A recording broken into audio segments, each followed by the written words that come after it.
Hi, this is Lisa Rangel from Chameleon Resumes, the premier executive resume writing company, and thank you so much for joining me today.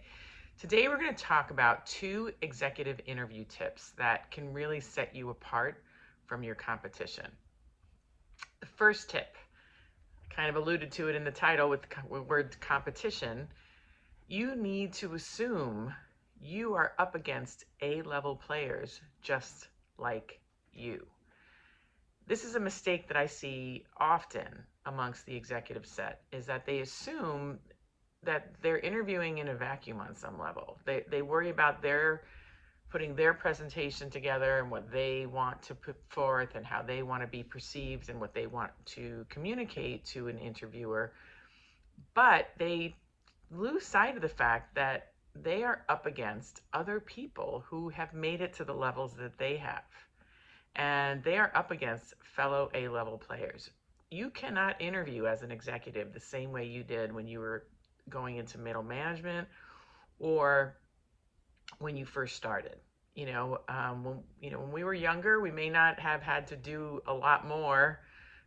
We may not have had to do a lot to look ahead of the pack, possibly. But at this level, everyone works incredibly hard. Everyone has an incredible set of credentials. Everyone has relevant experience in some way or another. Right now, how do you shine beyond that? How do you look like the choice candidate amongst a sea of A-level players? And that is a perspective that you need to come into an executive interview with if you want to succeed.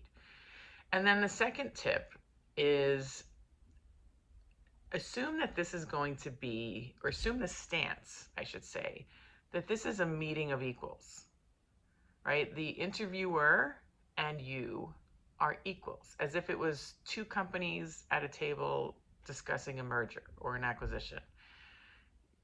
This is not, a subordinate and a boss, type of conversation.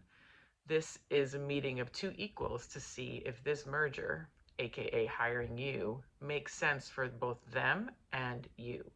And when you shift your mindset to this being a meeting of equals as opposed to a subservient, subordinate type of relationship, it's amazing how the elevation of how that interviewer perceives you also increases.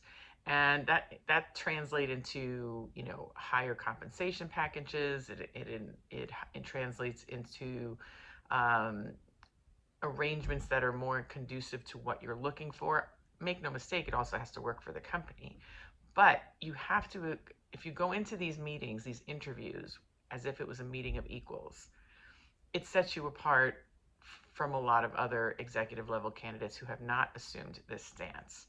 And it can help translate into a more formidable offer if this is the right place and you're destined to get one. So there are a lot more tips that you can apply to an executive interview, but these are 2 that I feel that if you can adopt these 2, you're ahead of most. But if you were looking at more, you can go to interviewpowerfully.com and get my ebook, so this way you can interview confidently. Or you can DM me and we can talk about getting you prepared through some coaching that can set you apart from the pack. So again, go to interviewpowerfully.com. This way you can be a confident interviewer at interviewpowerfully.com, or message me, comment below. Share this video to somebody that may benefit from it. And don't forget to subscribe to my channel, so this way you don't miss next week's video. Thank you so much for watching, and I hope you have a great day.